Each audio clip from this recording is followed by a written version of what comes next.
Hello, beautiful people. We're going to give Matt a couple of minutes for him to get his tea ready. Because he's such a girl, I swear to God. Hello, guys. Hello, how are you? Thanks for coming to the channel. Thanks. Matt is just getting his tea ready. So, yes, we're going to wait for him. So much to talk about today. Hello, everybody. Thanks for coming. Thanks for joining. All the moderators. Thank you all and keep your eyes out for any nasty things or any nasty comments or anything of that matter. So hello. We're going to wait for Mr. Matt to come over. I'm just going to do my hair in a ponytail because it's driving me crazy.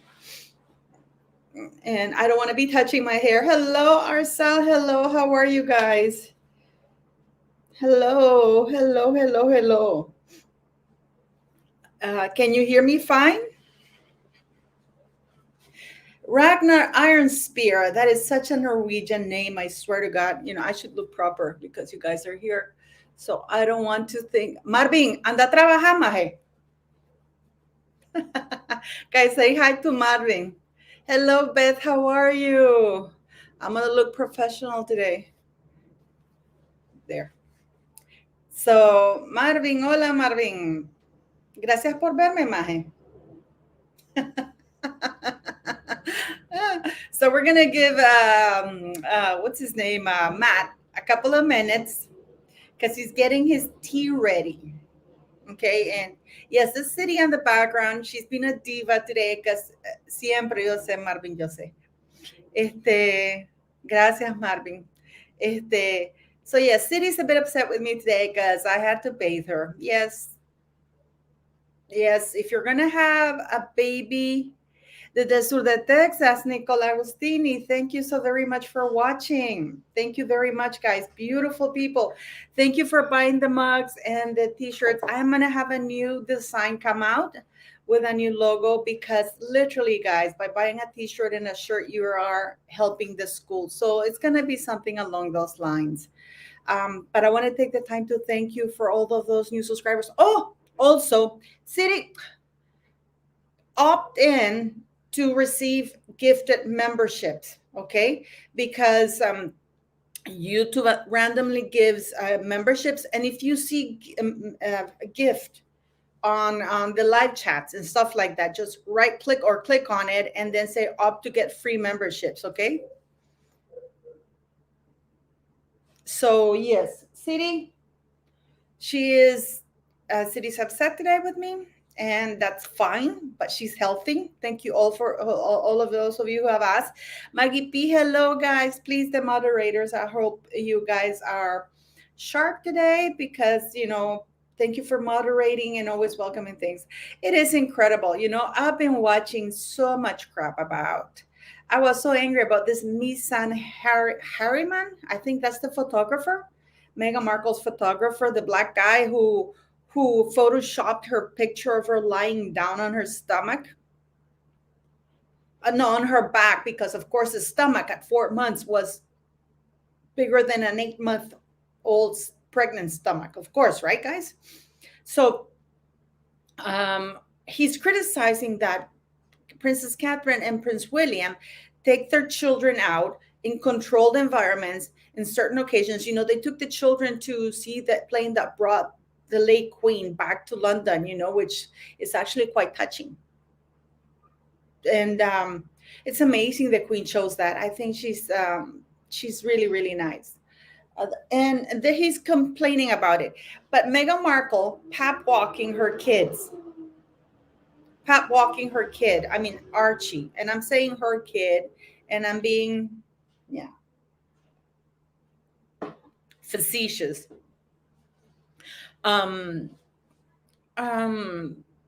It's actually quite okay for him. Let me see if I still have that picture here so I can show it to you guys.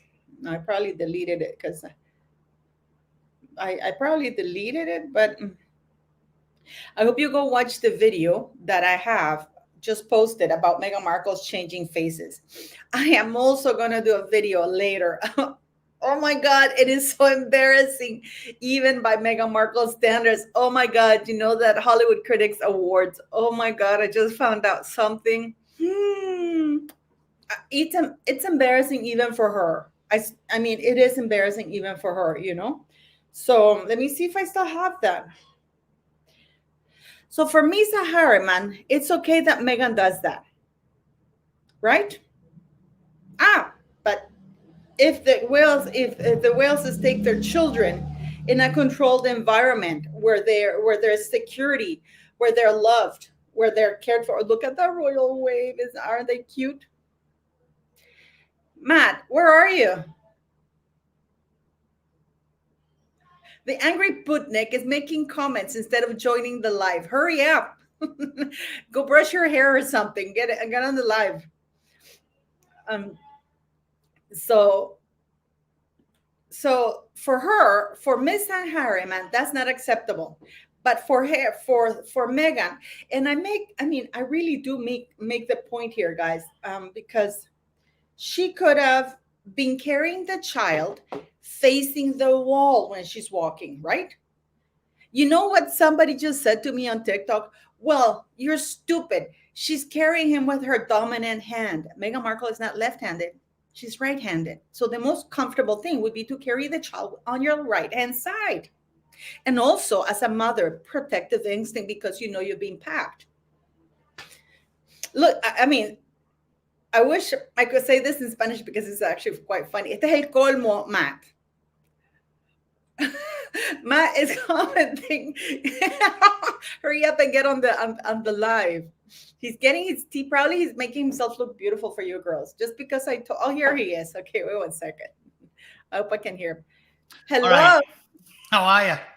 I'm fine. I had too many links in me. We've had so many talks now. I had loads of links in me WhatsApp, and I was clicking on them all, and they're all taking me to ones from the past. And I don't live in the past. It's the latest one. I was clicking the latest one. Hello, welcome. Hello to Mr. Matt, the Angry Bootneck. Hello. How are you? Great. They're all great days in the land of the free. Of course there is. Is it really free? Is it really free? Not really. Moderately free. Land of the moderately free doesn't sound as good though, does it? Matt, I am shocked. I gotta tell you, they were able to find out on January 6th when everybody broke into the Capitol and that riot. These guys were wearing paint faces. Their faces were completely covered in paint. They had these horn things and everything. They were able to find them within hours, but they can't find who left cocaine at the White House in one of the most secured areas. There is, but you know what? Never mind that. You know what's shocking to me? That the American people are not making more of it. It's the apathy of it all. I don't wish to sound like I'm boasting here, but I'm not being proved right. All the talks you are. You're going to tell me I told you to, Paula. Go for it. I told you. First of all, we know whose the coke was, and we knew that they wouldn't tell us who the coke was. It's the same. I believe I used the what's his name? Everybody's favorite people trafficker, Jeffrey Epstein, was the synonym that I used, right? Because Epstein, everybody knows what happened, but they just won't tell you. And with that bag of Charlie, everybody knew whose it was, and everybody knew that they knew who it was, and everybody knew they wouldn't tell us who it was. Nobody, as we said last time, you could fingerprint the bag and get the results in 5 minutes. Even if you forget about like cameras being everywhere, the screening before you go in. Have you ever seen people doing coke? I've seen it in pubs and nightclubs when people are doing it. They don't all walk around wearing like gas masks and rubber gloves. The fingerprints of the user would be on the bag, and they could get the fingerprints in 5 minutes in the White House. So it's a bit ludicrous to suggest that they can't tell us that they don't know whose it is. We all know whose it is, and we all know, and we all knew that they wouldn't tell us who it is. Well, it's nonsense, isn't it? But again, it's the lack of accountability that the people of the United States were actually very vocal about things. I am absolutely disappointed in the fact that That's another day. You know that I know this is gonna sound very corny, Matt, but all it takes is for evil to triumph, is for people to do nothing. I know. I know it sounds very corny. I fucking hate sounding corny, but it's the truth. It's when people just stand by, oh, it's just another day at the office. You know, she's angry because I bathed her today, so she's giving me her tongue. I love you. I'm in love with her. I told you, I knew that it was going to go down this way. I'll tell you, it was a good indicator of how bad things have got. You ever heard of the author called Sam Harris, a neuroscientist from the United States? Ever heard of him? No. Quite famous. He was very popular in the noughties. He was one of the Four Horsemen with Richard Dawkins and Dan Dennett. They're all like famous atheists. And Sam Harris was a sort of personal hero of mine throughout my 20s and my early 30s. I thought he was a clever, intellectual fella. And then when Trump became a thing, he got Trump derangement syndrome. Like so many people that I used to look up to. What? Trump derangement syndrome. Have you never heard of that one? TDS. It's basically like a medical thing now. It's the first time I've heard of that. Yeah. Are you got serious? TDS. Are you kidding me? Are you lying to me, Matt? No, that is honestly, that's the thing. I'm going to go repeat it, and then people are going to look at me like I'm an idiot. Google it. I didn't just invent that. It's a thing. Because there's so many otherwise intellectual people that lost their minds completely when Trump became the president. That it was noticed by, millions of people. So somebody coined the phrase Trump derangement syndrome, or TDS. And it's a terrible, terrible disease that affects the brain and turns otherwise logical and reasonable people into complete maniacs. And what happened to Sam Harris is indicative of what's gone on with millions of people across the country, to the point where they've contracted a virulent case of Trump derangement syndrome, and therefore anybody who is running against or standing against Trump, then that makes them good by comparison. So he proved this. I swear to God, you're probably not even going to believe this then. So Sam Harris is a well-known public intellectual and author. But a couple of years ago, when it was Biden versus Trump, Sam Harris said, and I'm quoting him, he said, they could literally find the bodies of dead children in Biden's basement, and I would still vote for Biden instead of Trump, right? Why? And that perfectly encapsulates what the problem is, because he just said what millions of Americans are thinking. If you are willing to say out loud, and you're a public intellectual, that dead kids in a guy's basement wouldn't stop you voting for him, why do you think that the Biden administration would be concerned about mere drug abuse or corruption or taking money off Chinese or Ukrainian oligarchs or Communist Party leaders? Basically, it doesn't matter what they do, they will still get supported by 50% of this country, and they know it. And that's the dangerous bit. They know it. They know that Sam Harris and millions of people who feel like him would still vote for Biden if he was literally burying kids in his back garden. And they know that. So things like corruption, accepting bribes, doing drugs, and being a flagrant, shameless hypocrite and being completely incompetent and senile are almost irrelevant. Like, they know they can do anything they want. And they have the mainstream media running top cover for them. So they can do whatever they want. Of course, the American people don't care.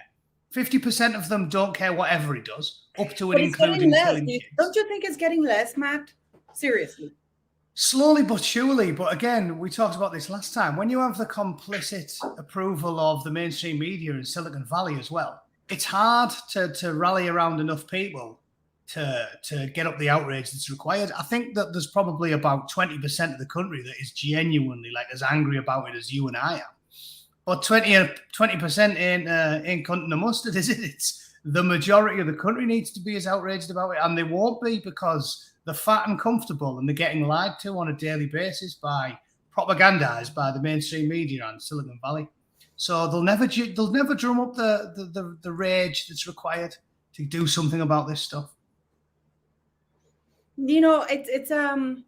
I sort of miss the days when the United States used to fight about everything, like they used to question everything. And but you know what? I feel that it's time with I'm sorry, I just have to pick her up.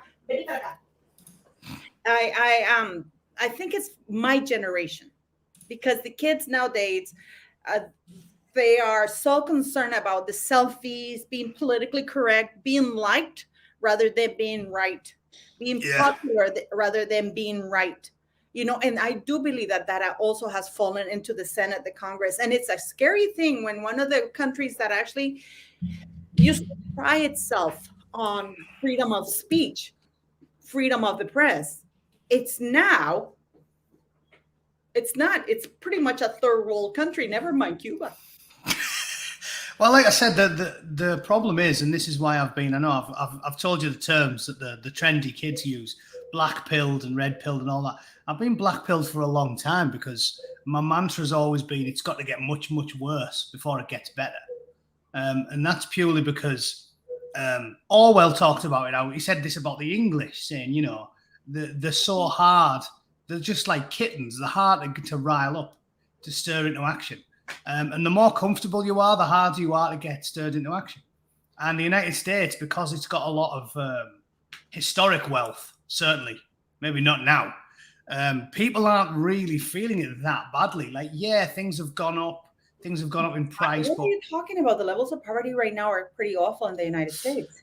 Pretty awful, but nowhere near awful enough. At the end of the day, 9 out of 10 people are feeding them the kids, and they've got hot running water, and they've got running, and the sewage works, and the power doesn't turn off regularly. People are comfortable, and when you're comfortable, you're always happy to maintain the status quo. None of us can complain that badly here in the United States. In fact, 9 out of 10 is doing it a disservice.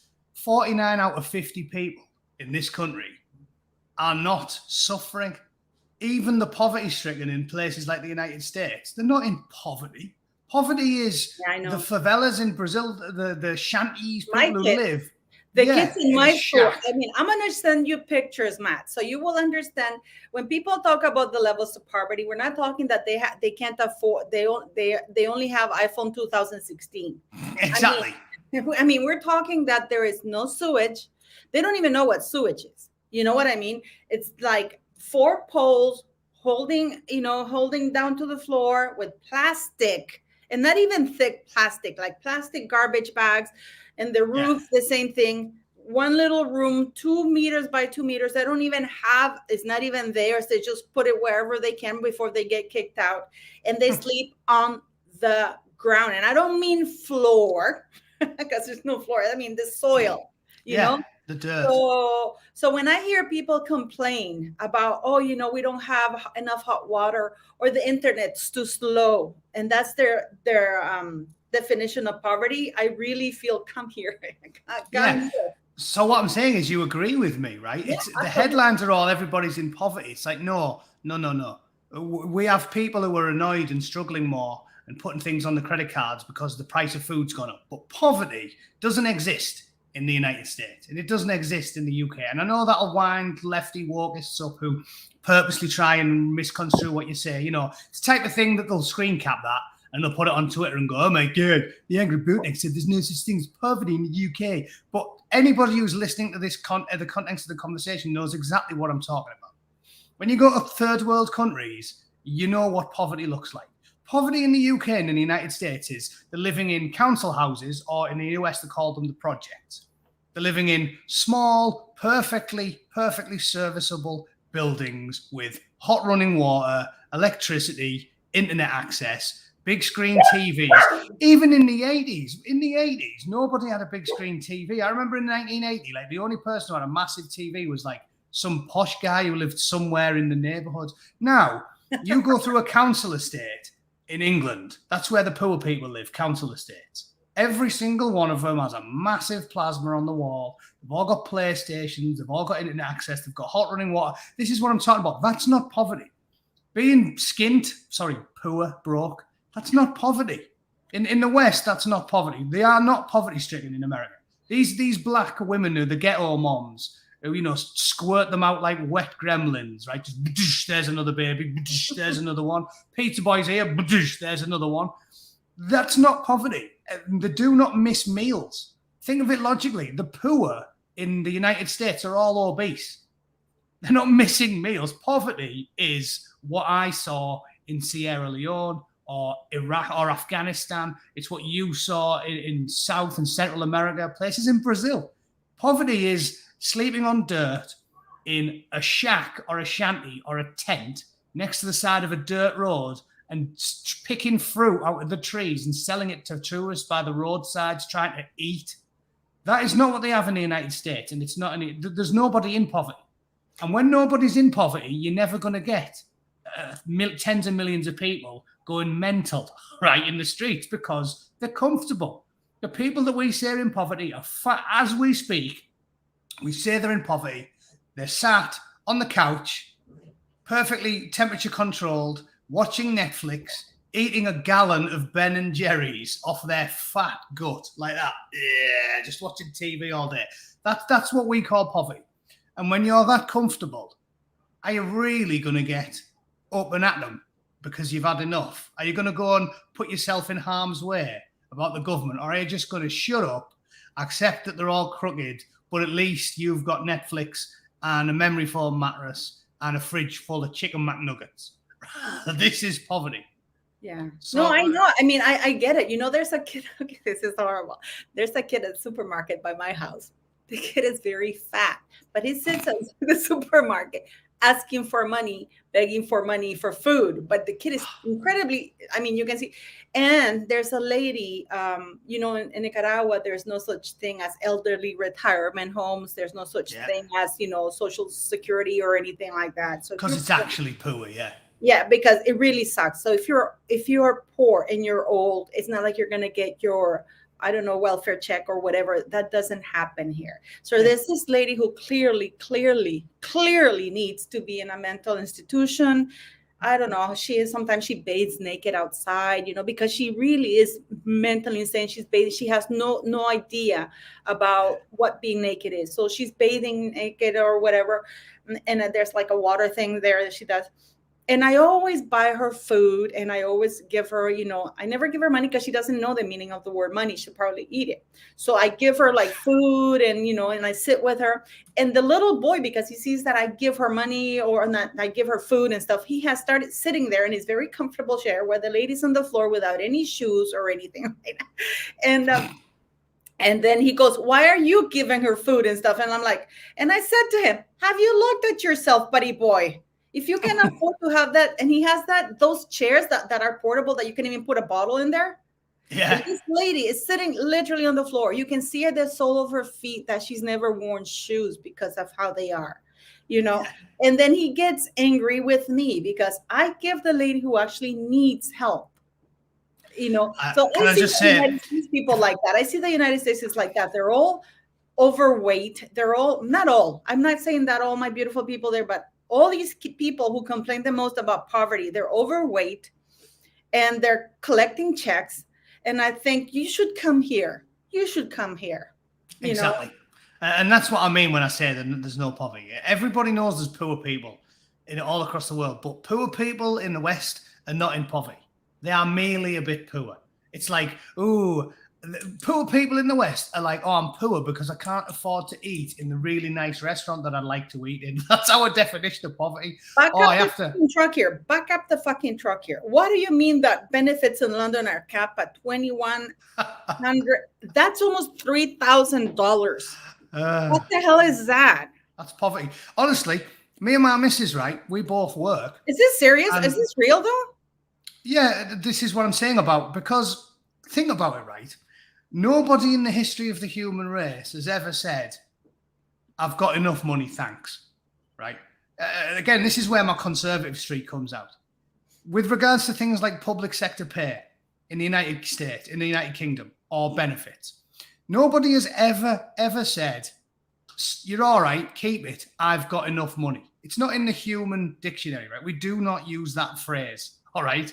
So whenever the government is talking about teachers, nurses, taxi drivers, anybody on benefits, working class people, they're always pleading poverty. Everybody's always going, oh no, I've got to go to the food bank. It's total bollocks. Every single payment that's weighted by the state to be given to people that are on benefits is massively over the top, because they don't want to be accused of letting kids starve. It's the ultimate Achilles heel for a politician who wants to look good in front of the public. Like Angela Merkel, who was talking a good game on immigration, and then one photograph of a dead kid on a beach turned up, and then she just instantly went, okay, then let them all in. Let them all in. That's what they do. One dead kid. Like, and this is why they disgust me so much, because normal working class people like me can see this. Politicians are supposed to be paid to make the hard decisions. People like Winston Churchill, where you've got to go, do we win this battle against the Nazis, or do we see 100,000 people starve in Bengal? They're making hard decisions. Our politicians are such cringing cowards that they are averse to bad publicity. So Angela Merkel was like, yeah, we need to sort out immigration. And then one photograph of Alan Kudry, the dead kid on that beach, and she went, let them all in. 10 million men all coming to Europe. It's great. And the British government do the same thing. They say, oh my God, we're starving. The kids are starving. So they go, put the benefits up. Every year, oh, the kids are starving, put the benefits up. Logically, you tell me, I'll tell you what we spend. Me and my missus, if I was to check our groceries bill, we're probably doing about $50 a week. It's not much. It's very easy to get a chicken, a couple of packets of steak, a load of fruit and veg, a gallon of milk, and some cereal. That's probably like all you need. It's about $50 a week. The benefits in the UK are, pardon my French, fucking ludicrous.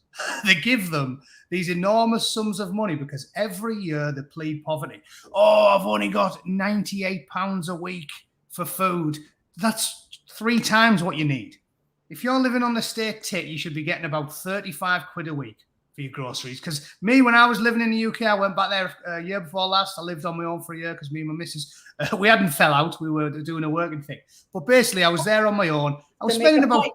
Yeah, I don't want to upset the ladies in the chat there and make them think I'm available. But basically, it's about 30 quid a week to feed yourself. But the government will calculate it with all the bean counters and getting pressure on them from the left-wing media, and they'll say, oh, we need to put the benefits up. We need to put the benefits up. So eventually they settled on a cap of about $2,000 a month or something ludicrous, whereby people on benefits in the UK routinely, it's not like it's a rarity. The lying left-wing media will lie and tell you it's rare. Routinely, career welfare recipients have more disposable income than people that work for a living. 100% fact. When I was living there on my own, I had less money than someone on benefits. Because when you've paid, I'll give you an example. I was working for Games Workshop, I was doing about $32,000 a year, right? You've got to pay all your taxes, they blatantly fleece you, and then you've got to pay your rent, your council tax, your phone bill, your petrol, your car insurance, blah, blah, blah, blah, blah. And then you end up with 80%, 90% of your wages gone, and what's left in your hand is your disposable income. These London-based welfare recipients who are going, oh, it's capped at £2,200 a month. That's literally the cash they're getting paid into their bank account. But they don't have to pay rent because the council picks up the rent. They don't have to pay council tax because the council tax benefit is paid for by the council. Routinely, these people that game the system, there you go, £1,835. But see, I was only, after all my taxes, I only had about 300 quid a month to spend on niceties. They're getting that 1835, a lot of them hitting this cap. But most of their bills are paid for by the state. The council house is paid for, the poll tax is paid. So they end up with a lot more disposable income than people that work for a living. And still, every year they complain, we don't have enough money, which is why I'm saying there is no genuine poverty in the Western world. These people who exist on benefits, who should be the poorest of the poor, people who exist on benefits in the UK and the United States have often got more disposable income than people that work for a living. Because when you work for a living, you have to pay for every bastard thing. It pisses. Look at me, I'm a normal working class stiff. It's me who's paying Joe Biden's bastard wages, isn't it? It's public. It's the public servant. Yeah. Anybody who is a public servant is what's called a non-producer. And I'm not ragging on public servants because we do need them. I'm not averse to most of our. You know what I mean? I'm a centrist. I fully agree. I'm not a hardcore libertarian like the Americans who say you should abolish income tax. I fully agree that we need teachers and nurses and doctors and lollipop ladies and all the different things that are paid for by the state. But it is preposterous when all of these people that are actually working for a living of pulling in less money after they've paid all the bills than people that just exist entirely on state benefits, often for decades. And it needs to be addressed. It's completely preposterous for anybody to sit here. Nobody will debate the point with me. I guarantee you that. It will take umbrage with me saying there's no genuine poverty in the United Kingdom, because there isn't. There just isn't. Then why does Prince William has said that he's going to eradicate homelessness in the United Kingdom? Are they real homeless, or they don't really have enough spaces or anything like that? Well, back in the day, there was no genuine homeless in the UK. Definitely. It's like 15 years ago. You hardly ever used to see them, and whenever you did, they were out begging, but they always had somewhere to go. In this day and age, with immigration being as rife as it is, I would assume that there probably are some people who literally cannot get housed by the state. But that is a direct result of mass migration. And again, it's a nettle that nobody wants to grasp. Do you think that is because they're giving priority to refugees over actual people in the United Kingdom? 100%. Anybody who claims otherwise can't do basic mathematics. Net migration to the United Kingdom has been in the high six figures, or even 7. We broke a million last year. Think of that. The population of the UK is only 65, 66 million.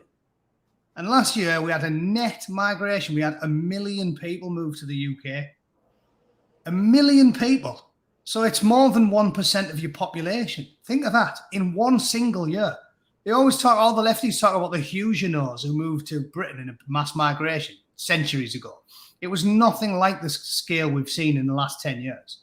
So these people who argue the toss can't do basic mathematics. The housing crisis has been directly caused by the immigration crisis. We do not build enough houses, and even if we did, we have got too many people moving there. You can't let 1 million people in your country in 1 year and expect to be able to house them all. But these are migrants, for example, refugees from Ukraine and stuff like that, who are getting priority right now over veterans who are displaced and stuff like that, right? Yeah, and they shouldn't be. But again, apparently these are far right. Oh, it's far right. Everything's far right. It's bollocks. What's far right about saying that what was a left-wing policy in the 1990s? Basically, there's an answer for you. Is it far right to advocate left-wing policies from 1997? Because in 1997, even the left-wing parties, none of them said, get rid of all the border controls. But that's what they're saying now. That wasn't a left-wing point 20 years ago. Of course, everyone's heard of Enoch. Everyone's heard of Enoch, Jennifer, yeah. And he was proved right, wasn't he? Because this is what's heard of Enoch Powell? There's somebody asking who that is. Yeah, he was a Conservative politician from the UK who gave a very, very famous speech, which forever become known as the Rivers of Blood speech. When he said, what did he do? Because he said, basically, if you allow unbridled mass immigration to the United Kingdom, there will be rivers of blood in the streets. And now everybody says Enoch was right, basically. You know what else is interesting, which sort of proves the conspiracy theorists right about all of this stuff? I've read a lot about Enoch Powell. Had there been a general election in the weeks that followed that speech, if he was the Prime Minister, he would have won by the biggest landslide in history. Wow. These things have been drummed up by the media, but it's always been popular with the working class majority in any country in the Western world. It's always been popular to have strong immigration controls because the working classes are not stupid, and they realize that the reason we've had uncontrolled immigration for decades is because it massively benefits the upper and upper middle classes because they get cheaper labor. Eastern Europeans to work as au pairs or drivers, servants. They get cheap labor for the businesses they all own. They get cheap cleaners. They get cheap because the working class that are born and raised in England, they're not lazy. That's something else I take massive umbrage with. I've done all sorts of dirty jobs. They're not lazy. They just won't work as a cleaner for £1 an hour, which you will pay to an under-the-table Romanian. So everybody who's normal, the vast majority of the normal working classes know that the working classes are the biggest, the ones that most keenly feel mass immigration. It's people like me and you, because they are competing with you. They're not competing with, do you know, like the meme everybody laughs about, like, taking our jobs, like they take the piss and say, you know, oh, they're taking our jobs, when they aren't taking our jobs. But they are when you work in class. Like, think about it. More than 9 out of 10. 45 out of 50 of the immigrants to the United Kingdom are unskilled labour. They're not nuclear scientists. They're not scholars. They haven't got PhDs. They're poor men from third world countries. So they aren't competing with people that work for the BBC or the elites. They're not competing with lecturers and professors at Oxford University, but they are competing with people who, you know, just got a shitty high school diploma. They are competing with window cleaners and labourers and bus drivers and shelf stackers and supermarket workers and security guards and all, basically the jobs that make up 80% of the country, and most importantly, make up most of the taxes, because public servants are a net drain on the taxpayer. Again, I'm not having a pop at them, which is what I was saying earlier, but firefighters and police officers and nurses and all the like, they aren't producers, are they? They're not producing any money. They are a drain on resources. Every teacher is a drain on resources. The only people that produce are people who work for private, for-profit companies and corporations who pay taxes. Everybody else is a net drain on resources. So they aren't competing with these people, and that's why it's a uniquely middle-class thing, is to be open borders and mass migration. They're all posh. You always know the posh. In England, you can tell them, because the English can. You can tell that they're posh. As soon as you hear them speak, you know that a climate activist, open borders, mass immigration, just stop oil type, you know for a fact they're not going to talk like me. They're going to be called something like Hugo Pottersby Smythe, and they're going to be like, oh yeah, we have to stop oil, don't you know, because it's bad for the planet.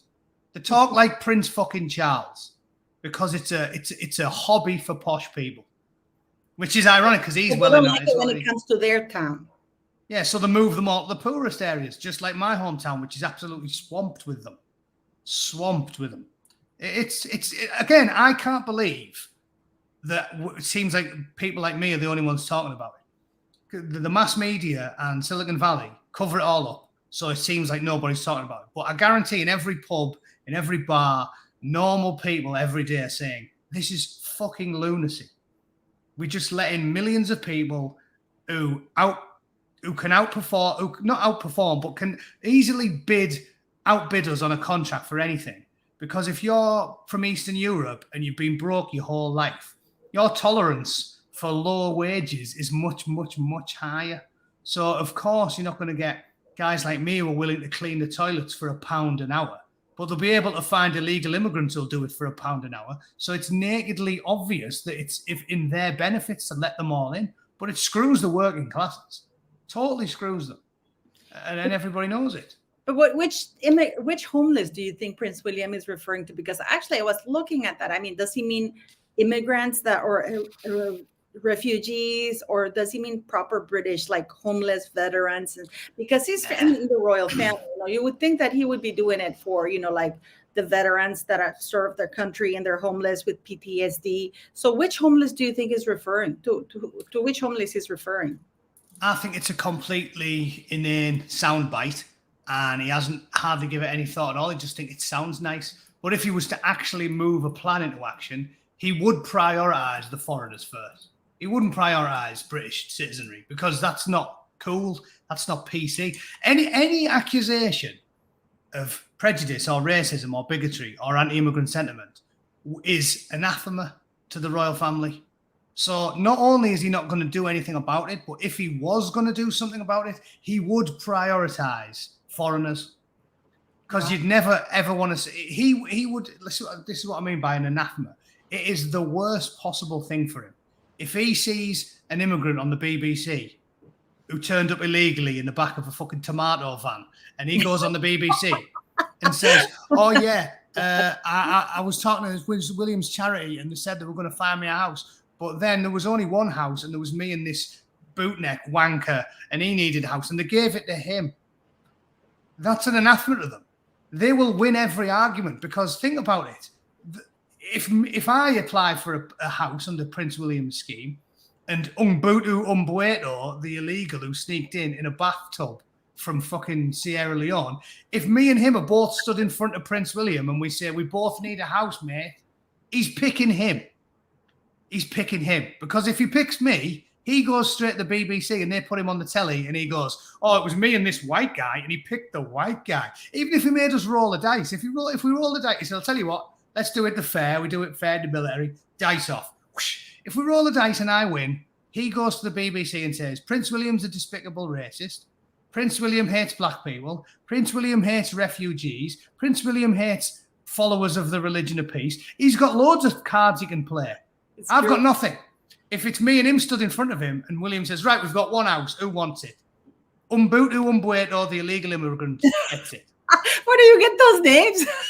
Well, when I was out in Africa, it just seemed like the names are just loads of consonants stuck together. Because I wouldn't even think of that. But seriously, so you've got no chance. I know, but it's just funny. Mbuto and bueno.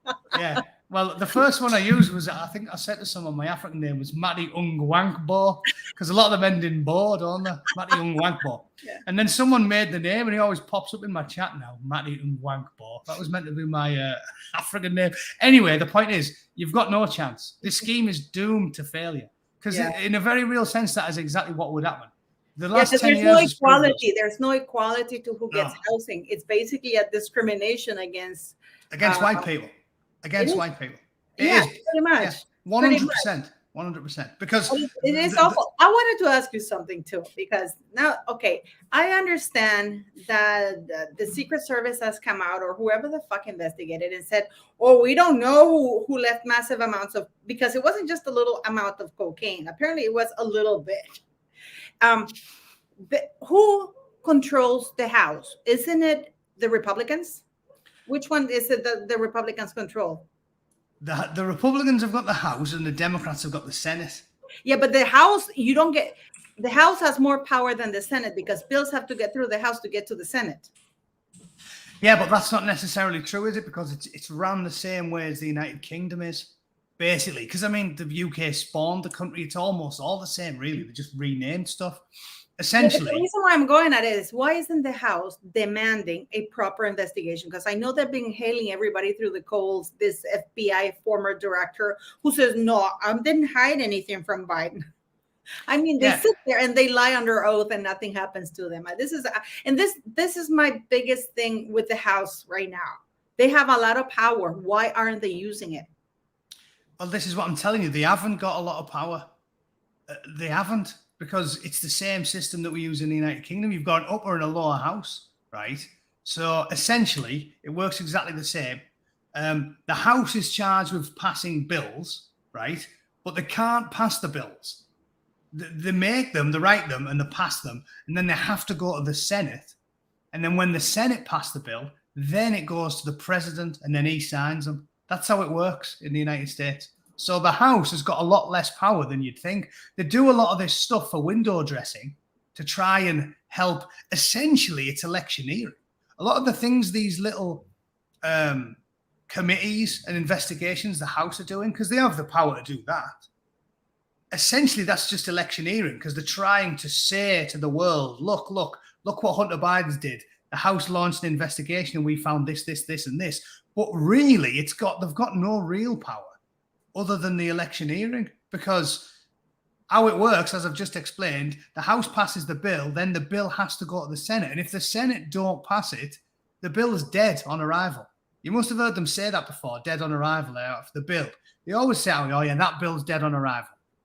Because the House pass it and the Senate instantly just go, fuck you. In the United States, the same things that they used to pass legislation to make sure that you'd never have one man having too much power is also the same thing that causes so much inertia and lack of movement, because essentially you've only got real power if you've got the House, the Senate, and the presidency. Because even with the House and the Senate, the president can veto bills. He can say, I'm not signing it. So you need all three, really, if you really want to get things done. And that's why Trump was hamstring and he didn't get a lot of his lot of his stuff passed, did he?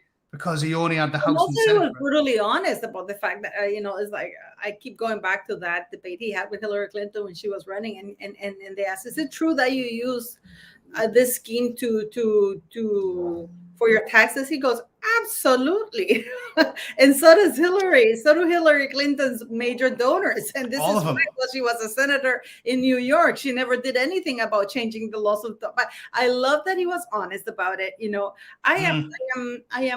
I am not a Democrat nor a Republican, but I like to call things on both sides. But I find it incredibly frustrating to watch the people nowadays in the United States, especially young people nowadays, with internet, with everything, not have a bigger voice or not use that huge platform. Because when we were growing up, we didn't have internet.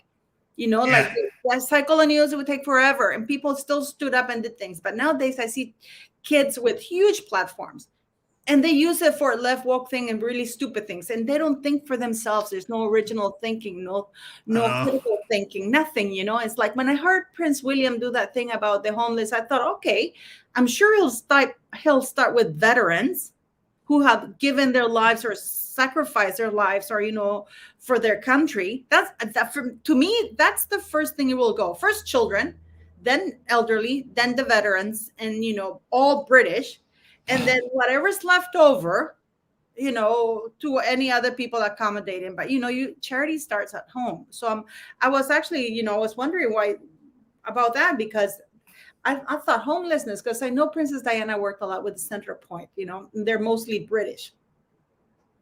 Yeah, but that was years ago, before the world changed, when Diana was kicking about. The world changed in the noughties. This is when these globalist psychopaths that run the world took over. And that's why everyone's in lockstep. Like, think of that. You can tell that everyone calls everything a conspiracy theory nowadays. It's not a conspiracy theory. All that stuff about Klaus Schwab and the World Economic Forum, they told us what they were going to do. It wasn't a conspiracy theory. Not only did he tell us with his own voice on his video, we shall have the Great Reset, he wrote a little pamphlet called The Great Reset, and he talked about how they were going to do it. And then when everybody heard it and read it and went, holy shit, this guy's mental, I definitely don't fancy that, then they went, oh yeah, I never said that. It's like, that's what they call gaslighting, trying to convince you that you're mentally ill. Because that's what he did. He called it the Great Reset. He called it that. If you go on YouTube, you can find the videos of him saying, we will have the Great Reset. And when all the general public went, we won't, mate, because that sounds shit, he went, I never said that. Not only did I not say that, if you think I said that, you're crazy. That's what Even they if did. it's in writing. Yeah, it's a fucking mental. And this is what I'm saying. So it's not a conspiracy theory. It's a fact. It's a fact that the mainstream media doesn't like to talk about. They're in lockstep. The World Economic Forum and the WHO and all these massive organizations without anybody who was ever elected, they're in charge and they're in lockstep, and every single country in the entire Western world is doing the same program. So, of course, it's happening. It's not a coincidence that the same thing that's happening in Britain is also happening in France, in Italy, in Spain, in Germany, in Canada, in America, in Australia. And they'll go, oh, it's just a conspiracy. It's happening. That's what's happening. And essentially, part of this plan to make the entire planet into one gigantic shit country is to move tens of millions of people in a very short period of time into the Western countries. And you do that by incentivizing them to do it and then massively annoying the locals. And that's what I'm saying, what this homeless initiative being doomed to failure, because they're following the script. They have to do it that way. And because you have no accountability for people like me, you've got nothing to fall back on. You've got no cards to play. So I was using that analogy because that's what will happen with William's doomed, stupid, ridiculous plan, if there is a plan. Every single person that's a minority or a foreigner will get the houses because all the native British people and the veterans haven't got a card to play. If there's one house and a white veteran and a black dude from Barbados, if he doesn't get the house, he'll go, it's because I'm black, it's because I'm foreign, it's because I'm Barbados, it's because I'm gay, it's because I've got a club foot, whatever. The veteran can just say, well, I've got nothing. I'm just a British veteran. I served my country. So it's worthless to them. So it's doomed to failure. And I think it's because they're all following the playbook. It's a global initiative. It's a global movement. And there's nothing the likes of you or I can say or do that will stop it. Which brings me back to me saying that I'm black-pilled. I don't think there's anything we can do about it. I think you get what you're given, and there's no way to change it, other than, as I said in the very first place, things getting much, much, much worse. If things get much, much worse, you might get a mass aggression from the general public. But as long as we've got internet access, warm beds, hot running water, and Netflix, nothing will happen. We are doomed. And that's what I've said. To me, you just have to do what I do, be stoic and have a stiff upper lip and accept the fact that it's coming and get used to it. I am convinced that in 10 years' time, I'll be living in a box, eating the paste, not allowed to fly anywhere, not allowed to drive a car. That's just for rich people. Well, I don't think so. There's always a tilting point. Always, Matt. There's always a tilting point when they get too comfortable and they take it too far. And this is where there's always a tilting point. They touch or they screw around with the wrong person. It's always like that because they get too comfortable, too arrogant, and they screw up, and that's it. It really goes that far. There's always, for example, it's just like Gaddafi. Or, Gaddafi, what's the other one? Saddam Hussein. People thought, they're never going to get rid of them because, they're so secured in them. They always take it a step too far because they get too comfortable, too arrogant, and things happen. I just want to make something clear here. This is not a channel for extreme Democrats nor extreme Republicans. This is two people discussing things that are out that should be common sense for others to see and to question, because I like to question how at the White House, in the most secured area, white powder that could have been anthrax in large amounts was found, and they can't say who did it. But they can go in on whatever the hell the guy was within a few hours, and they can't find it, and they can't find who was responsible for this white powder. And to me, what's more disturbing is the fact that the American people are not asking is who's done it and are allowing this bullshit narrative to stand. Yeah, it's ridiculous. And I told you that last time we talked, week before last, whenever it was. Yeah, you told me that Harry could have your bar back there and do you the rip you on live TV, and you still get away with it. But I don't think you will, because the Heritage Foundation is going after them. Yeah, well, like I said, Joe Biden's the same. Joe Biden could arse rape me on national television and nothing would happen. They would still vote for him. They said, I'll vote for him if he had dead children in his basement. Yeah. So merely raping the Angry Bootneck, that's not going to do anything, is it? Of course, he could do whatever he wants. He could come in and throw me out my kitchen window. Nobody would do anything about it. There's one law for us and there's another for them, and they can do whatever they want, which is why I'm a miserable, angry bastard. And all I do is complain about how we've lost, because we have. You give a good point, which is, if you look historically, there always is a tipping point. Yeah, and it gets really bloody violent. That's the thing. Yeah, but this is really bloody violent because, and then they're shocked by the violence and their reaction, because it's just like an abusive man or abusive person. They can beat you up, they can do anything, and they get so used to beating you up and not reacting that when you pull up a shotgun and blow the brains out of them, it's like, the dick off. Yeah. Or they go, what? Where did that come from? It's like, the thing is, though, right? This is why I'm going to disagree with you. So the reason I'm as pessimistic as I am is because historically you are correct. Every time you have a tyrant or a dictator, eventually they fall, because, as I said earlier, things need to get much, much worse before they get better. Because while people are comfortable, they'll never have this big revolutionary spirit, right? But the problem is, the reason I think things have changed in 2023 is because they're now using these incredible leaps in technology, where we only entered the digital era 10 years ago. Everything got digital, right?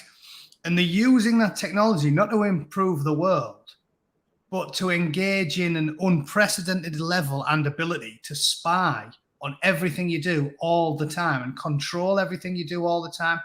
And the reason why I'm so pessimistic about it is for those two reasons.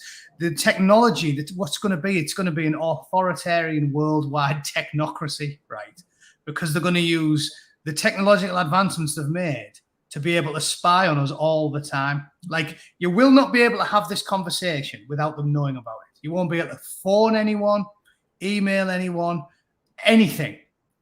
And in the modern era, you can't get things done by just meeting in a cellar and having a chat. It's the only thing you can do, right? And then they're also going to use these digital currencies that have never existed in human history. So we're going to have them forced upon us.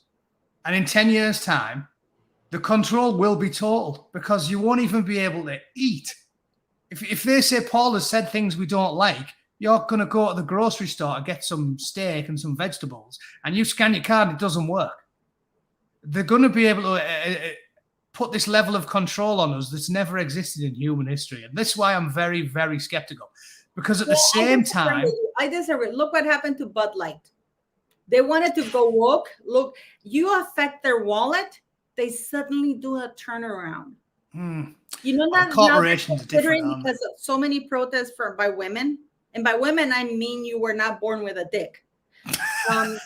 What I mean, funny old thing. Now they're thinking of doing amending the rules for women's sports, because apparently it's not clear with the title "women's sport" that it's women's sport. So they're going to amend the rules to say biological women sports. I love it. I love it. No, but but what I'm saying is, like, I'm trying to be positive and give you a positive example out of your negativity, because when you take it a step too far, they took that fucking woke thing too far. Right now they have Maybelline bearded men, I've seen it. I love it. It's like, it shouldn't be Maybelline, it should be Menbeline. If they want to change it to something, but it's just I should change the slogan. Maybe it's Maybelline. It should be maybe she's got a cock. No, but it's I really do believe, I know where you're going, but I really do believe, because historically people can only, I don't know if there's a saying, the thing that broke the camel's back. I can't remember. Straw that brought the camel's back. Exactly. You fill the glass. In Spanish, we have something that you fill the glass up to that, but then you just stick a little bit of a drop and the whole thing overflows. Yeah. I do believe that's happening. And you also have disruptors, people that, like hackers and stuff like that, that they do. And, people like Biden and the Clintons. If you ask me, the Bidens, Clinton, and Barack Obama and Michelle Obama are the ones running the United States, along with Nancy Pelosi. And Jill Biden is lending herself to do that, which is quite disgusting, because they make a mockery of democracy in the United States. It is just my very humble opinion. People that never got voted in have all the power. It's shocking. Well, this is what I'm told you, and that's what, again, they call it a conspiracy theory. The Americans use the term deep state. So it's been, they've damaged that language so everybody thinks, ooh, deep state, ooh, conspiracy. But think about it. All they really mean is career civil servants that have never been elected into a position yet have all the power. And again, that's not a conspiracy theory. That is a known fact. The civil servants run the United States. People like James Comey, Clapper, Anthony Fauci, all these people who never get elected, but they have all the power. And that is all the deep state is. When Americans say deep state, they all go, ooh, conspiracy theory. It's a fact. Everybody knows it's a fact. The state is run by 40, 50-year veterans of the civil service who never, ever get elected into power. And the power is total and absolute. And they use all the mechanisms of the state to make sure that they keep the power. And that's what I'm saying. The Biden can do whatever he wants. Hunter can do whatever he likes. They can do cocaine wherever they want. You'll never find out about it, and they'll never tell you about it. If Trump gets into office, they will find about it. Well, if he gets enough of a majority, maybe. But what I'm saying is, the other negative part of my thing, because it's a two-pronged approach, so the technology gives them the ability to spy on you in unparalleled ways and control what you can see and speak and say and spend your money. But they also have the ability with technology to make you comfortable enough that you'll never have a massive revolution. So that's what I was saying to you about poor people. We're all going to end up living in tiny apartments, but we'll have internet, fast internet, good entertainment on the holographic projector or on the big screen TV, and then no one's going to be bothered enough. Because as long as you've got Maslow's hierarchy of needs, right? It's like food, shelter, comfort, all that stuff. As long as you've got the big ones, you've got food, water, cleaning ability, and then, you know, your medical needs taken care of, and you've got entertainment, then you won't do anything about it. And I think it's going to be a two-pronged approach, which is why I'm so pessimistic. But yeah, maybe we should stop talking about that because it is depressing. I'll make everyone miserable. I'm not depressed. I know I'm not depressed because I'm very positive, and I've lived through different wars, and I've seen people who have been very secure, because the problem, and you know, I always keep going at it, is arrogance. They get so comfortable. And look at Disney, 700 million lost. So now they're the programming. You touch their wallet, that's it. Now they're changing programming. Now the woke thing is not very popular. But what do you think of Biden's visit with Charles? That man was clearly, I don't think he even knew he was in the UK. It's staggering, isn't it? Again, like I said, it's so nakedly obvious. It's almost boring talking about it. But, but basically, Charles knew that Biden. Do you think Charles knows that Biden is not well, and he's given instructions how to guide him? Because you can see him at one point even pissed at him that he keeps talking and talking to the guy. And I think that Charles is trying to get him as far away as people or his soldiers, so he doesn't say something stupid and that can be leaked that Biden is not all there. Well, he's probably taking orders from whoever it is himself. He's not the supreme authority anymore, is he?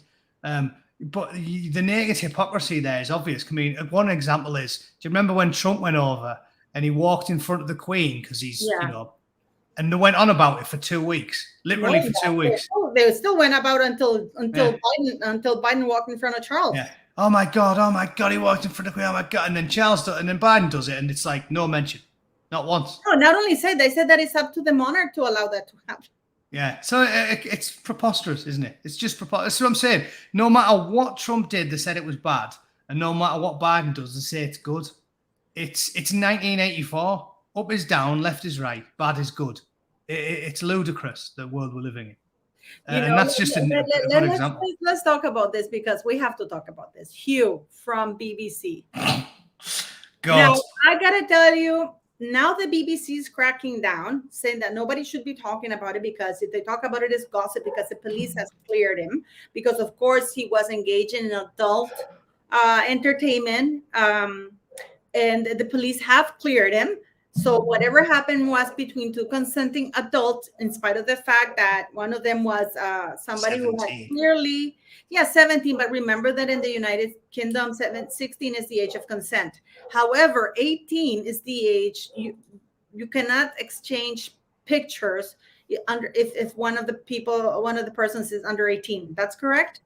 Yeah, and apparently they get the BBC, and I think, did I tell you this or someone else last week? I said nothing was going to change. He'll definitely get his job back. So I was like, because they don't care. It was in the news today. He's getting his job back. They said, as long as he has some counselling, what do you mean he's getting his job back? He's just going to be back on the news, reading the news in a couple of weeks' time. There's not going to be any ramifications for it. No, they can't allow him back on the news. Yeah, they will. I'm telling you. I don't think so. I really don't think so. They can't allow this man back on the news. They killed Epstein. They won't tell you. You know what pisses me off? Everybody, oh my God, he has mental health issues. How about the children or the kids, the young teens that were vulnerable with mental health issues, and the mother who was trying to protect her kid? And this is why the whole thing blew open, and the BBC was doing nothing about it. How about their mental health? They're vulnerable because they were 17. This guy was abusing a position of power, threatening them. So you're telling me that that's not going to be looked at by Scotland Yard? No, he'll be back on TV. I guarantee he'll be back on TV reading the news. That's just what I'm saying. They don't care.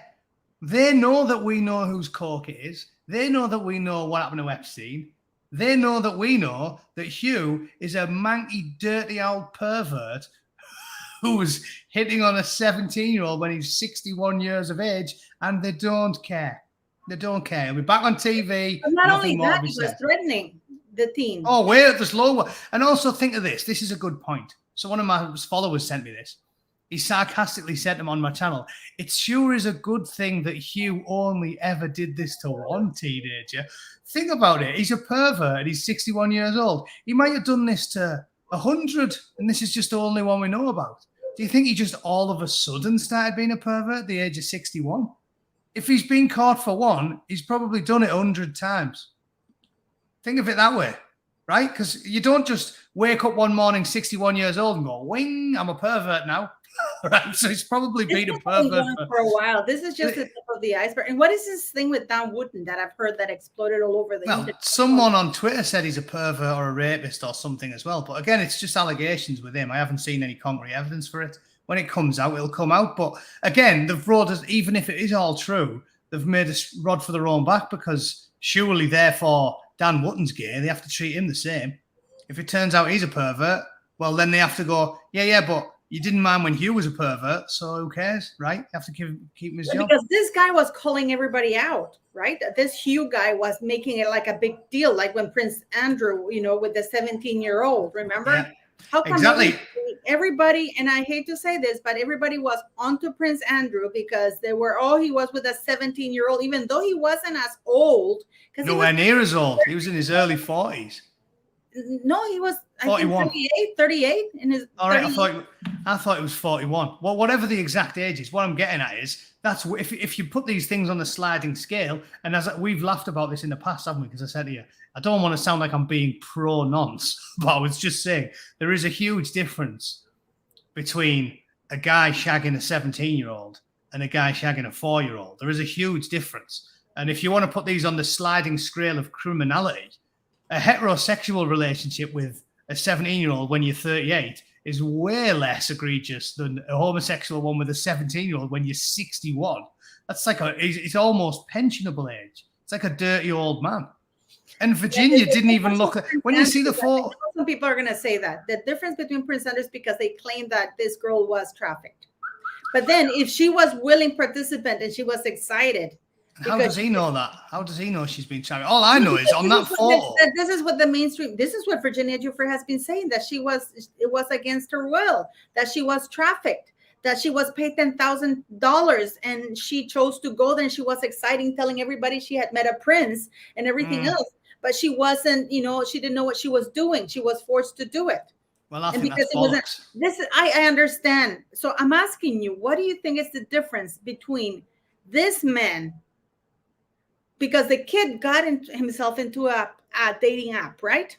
And that's how they met. This woman got herself on purpose, because she was not being held at gunpoint. She used to go out afterwards. She did her thing. She used to have a boyfriend. Even the boyfriend, Virginia, I'm talking about Virginia Giuffre. Even the boyfriend, she used to brag about it to the boyfriend. I mean, it's bollocks, isn't it? She's held slave inside a home and she can't go anywhere and she's taken, and but she wasn't, and she used to recruit other women. And actually, Virginia Giuffre has a lawsuit against her for that. Yeah, well, I've told you what I think about that. I do think it's bollocks. I think she's, just saw an advantage where she can make a shitload of money and she's took it. Regarding that issue, like I said, it's nowhere near as egregious. Because even in the famous photo where he's got a hand round her, if I met her in a bar, maybe she could be 20. It's nowhere near in the same level as full-blown paedophilia, which is all I was saying. I'm not saying he's moral, because 38-year-old guys shouldn't be fucking 17-year-old girls. But I'm saying on the sliding scale of egregious behavior, 61-year-old man should be cheating on his wife with a man. On the sliding scale, Hugh is way worse. Question, because I still don't know this part. Was he screwing boys or was he screwing girls? They believe it was a boy. It was a 17-year-old boy. If that woman is standing by that man, I'd be disgusted by her. Because he's probably rich. She should count her blessings. She didn't get AIDS or anything like that from that. Yeah, but and to your question as to what's the difference, well, we both know if we really gaze inwardly, we both know the answer already. And I'll tell you it. It's if you can put yourself on the intersectionality pyramid, the pyramid of oppression that they've invented in the last few years. If you can put yourself on there in any way, instantly all crimes are forgiven, because they're like a cult, they're like a religious cult. You know it and I know it. If Philip Schofield, or let's say Hugh, if a 61-year-old straight white man who looked like me was sexually harassing, intimidating, and fucking 17-year-old girls, they would instantly destroy you. They would say you are evil, vile, should be in Immoral. prison, everything immoral. The second you can put a finger on the rung of the ladder of intersectionality, then you're a good person. If you're black, you can say, oh, I was lashing out because of so much prejudice against me. If you're gay, you can say, oh, I've had these feelings in the closet for so long. I always wanted to come out, but I was just too ashamed. And they'll praise you. They won't even just give you a pass. They'll praise you. The last week, I made a video about it. I have been astounded at the amount of praise for Hugh. Not just a lack of condemnation. I expected them to go, oh, who cares? He can do what he wants to get. It's been outright praise. All of them. Everywhere you look, oh, Hugh's brave, strong. Hugh's such a good man. Hugh's great. Because he's gay. I'm surprised they're all standing all by. of them. Because it's the narrative. If what he about was the straight, money that he was paying for these people that they didn't take? If he was straight, that was a bribe that they were trying, and the family was trying to protect their kid. Yeah. And this is why this all came about. So we know the answer, Paula. It's the staggering hypocrisy of the woke. If he was a straight white man and he was a 61-year-old shagging a teenager. But he is a straight white man, according to all. He's married, isn't he? Well, yeah, but he was bumming a bloke, so it doesn't really matter what he says. It's so nakedly obvious that's what it is. It's wokeism. And if you're in the cult, you get a free pass. It's like the Catholic Church. That's why people say it's like a religion. It's got all of the hallmarks of a religion. It's like, doesn't matter if reality is completely at odds with what they think, they'll ignore it. The high priests of the religion are immune from criticism. They can do whatever they want. It's like a religious cult. And in the same way that the Catholic Church looked after their own when they had paedophile priests and they looked after them, the high church of wokeism will look after their own. And if you can tell everybody that you're in their gang, that you're in their little cult, they'll always defend you no matter what you do. And that is just, to sum up, segueing neatly from Prince Andrew into Hugh is perfectly done, because that is a perfect encapsulation of exactly what's going on. It's a cult. You think the difference is because Prince Andrew belonged to the royal straight family? No, it's not even because he's in the right. It's because he's straight. He's supposed to be straight. He's married with children, and he was using his family. That his family is traumatized because of what. And one of the comments here, which was actually quite good, and I posted it here, is like, where were his mental health issues before he got caught? Yeah, weird that, isn't it? Weird. And like I said, he's 61-year-old. You don't just wake up one morning at 61 years old and become a pervert. He's been doing it for decades. He's probably done this to hundreds of people, and this is the only one you know about. What I'm saying to you is, it's not because he's the royal family. It's not. It's wokeism. If I did it, if 61-year-old Angry Bootneck in 20 years' time has an affair with a 17-year-old girl and it makes the papers, they will want to kill me and lock me in prison. It's not because he's a royal. It's because he's not woke. It's all it is. If you're gay, if you can put yourself on the victim pyramid, they will forgive you any atrocity, because they're a cult. And just to make one more point, which proves how egregious it is, this is why it's so toxic, because the rich, powerful people, even they want to be on the pyramid, because it's not good enough to just be rich and powerful. If you can get a little bit more, all the better, right? So now, people like Meghan Markle, Oprah Winfrey, Big Mike, Michelle Obama, They say, that's so funny, but they say, oh, I'm a person of color. Oh, I had it so hard, because they're not just happy being rich and powerful. They also want to be on the pyramid, because if you're on the pyramid, you get an extra tick in the box. So this is how deceitful and deceptive and despicable they are. Not satisfied with me and you toiling away, doing our day jobs and having a lot less money and power and prestige. They're not satisfied with having all the wealth and all the power. They also want, I'll have the victimhood as well. So let me tell you something. It's amazing how Spotify, this executive, Bill Morrison, called out Meghan Markle and Harry fucking grifters. Lazy fucking grifters. Yeah, that to me means, and this is a powerful man.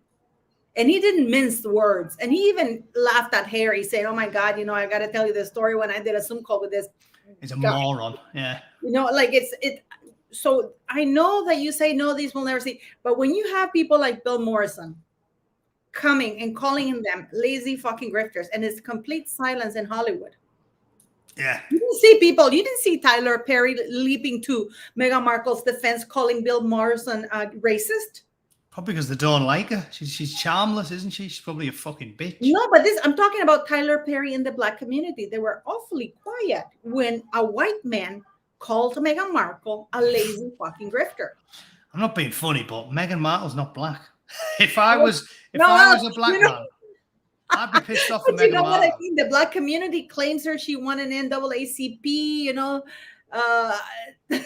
I think it's corruption that buys it. Seriously, if you're a normal black person living in Compton and you see her gobbing off, you'd be like, "Who's this white bitch?" Like she's not black. She's lost in the neighborhood. It's ridiculous. Imagine her, the way she dresses and everything, with a straightened hair, dressing like all that in a BMW, driving through. Well, no, Compton. She goes with Range Rovers, not BMW. Like, who's this white bitch? She's not black.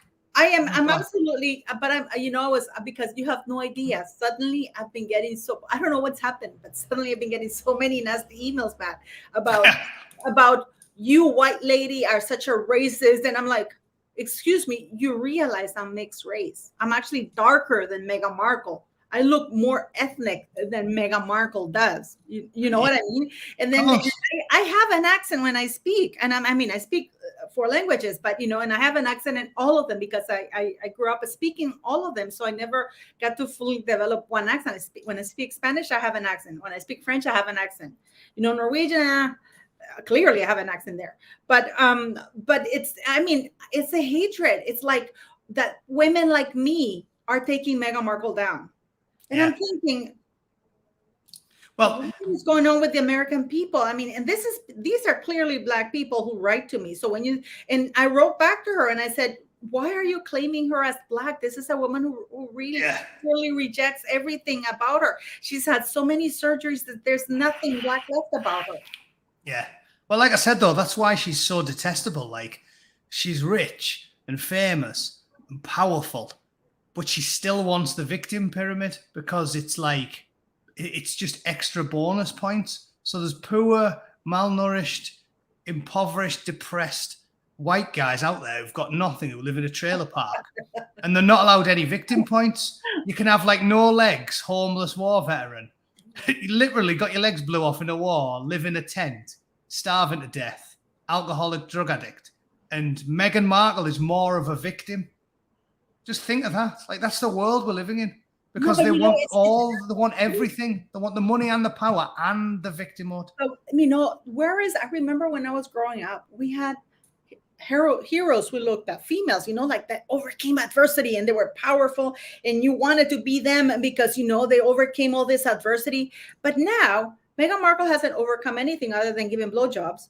Hey, to be fair, I don't think I'd fancy sucking anyone off. Like, I reckon that's hard work. That's probably I think the girls work hard for the money. She didn't have to do it. Yeah. She had somebody supporting her. Her father, she came from a wealthy, in a way, background. Yeah, middle class. And then what happened to all those role models? Like that lady who sat at the front of the bus. What's her name? The black lady? Rosa Parks. Rosa Parks, We had Dr. King, even Rodney King, who was beaten to a pulp, it's like, why can't we all get along? And then you see these people making something of their lives.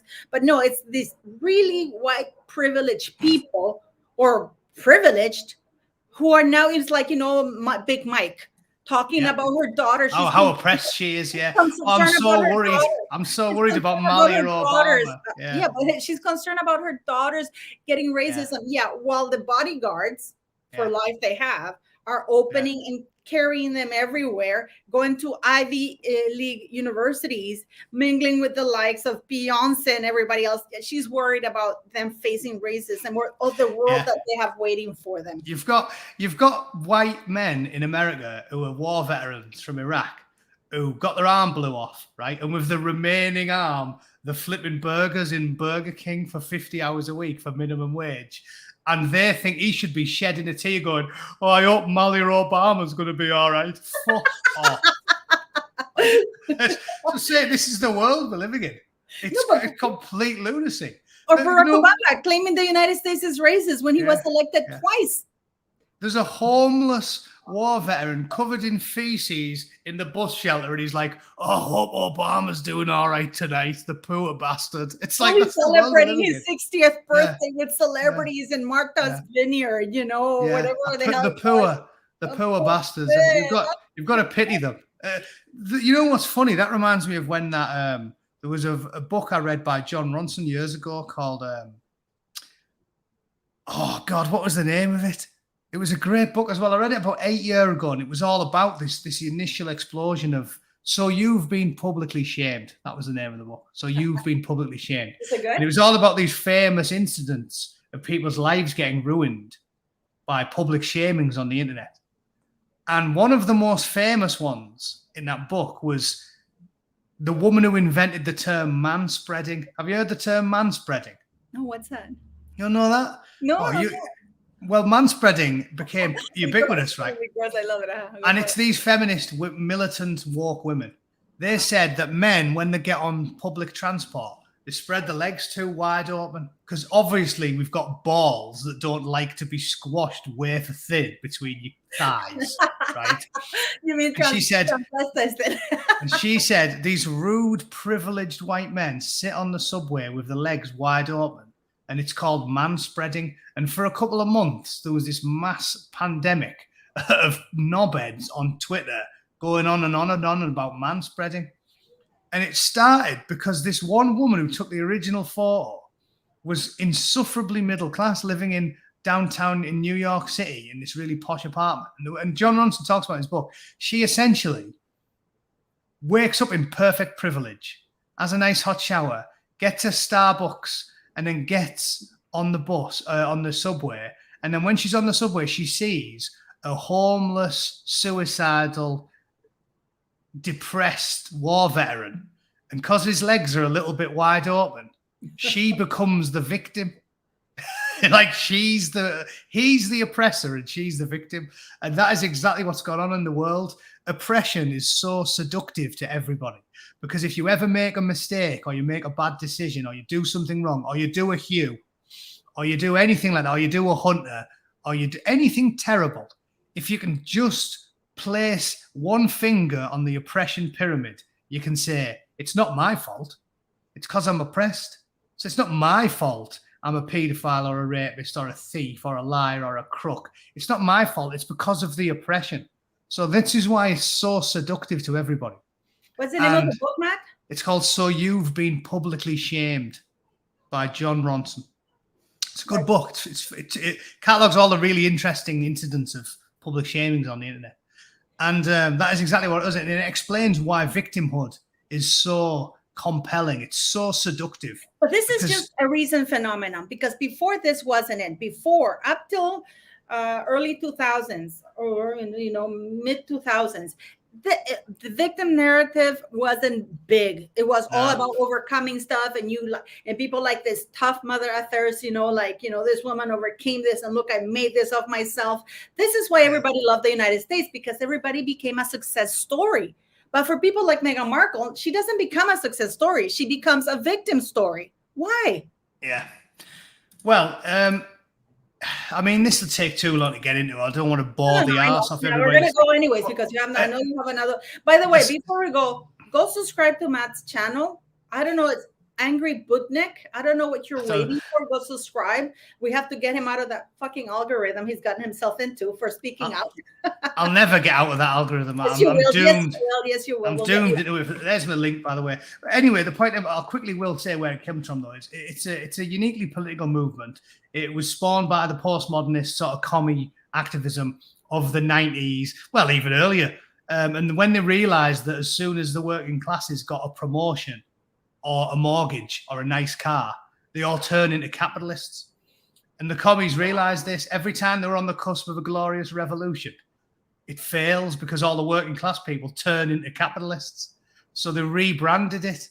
And what they rebranded it was identity politics, because they said, instead of having working classes versus billionaires and millionaires, what we'll have is all of the people we scoop into this one umbrella, the intersectionality umbrella. It's women, gays, Muslims, Jews, Hindus, anyone brown, anyone black, anyone Asian, all the boxes they tick. And that's why they're the privileged class now and they can't do any wrong. So you do something despicable like Hugh, and then you go, oh yeah, but I'm gay. And they go, oh, actually, he's a great guy. He's a moral guy. Philip Schofield cheated on his wife, lied to his children, molesting a kid. They reckon he was 13 or 12 when he first met that kid. Grooming, paedophilia, all the worst things in the world. And then as soon as he goes, oh yeah, but I was in the closet, I'm actually gay, they all go, oh, Philip's a good guy, really. Philip's a great guy. And that's what it is. It is aggressively political. And anybody who's just pissing around on the fringes doesn't realize it. But it's all a political game. And it is it doesn't just go apply now to straight men. It also applies to biological women. I actually had five videos. I had 5 videos on TikTok banned. I got 3 of them back because I did a duet with one of these trans guys who's asking kids to follow him on Patreon for personal care because he's Jeffrey Marsh. Yes. Full blown pedo. Yeah. 3 of them were banned.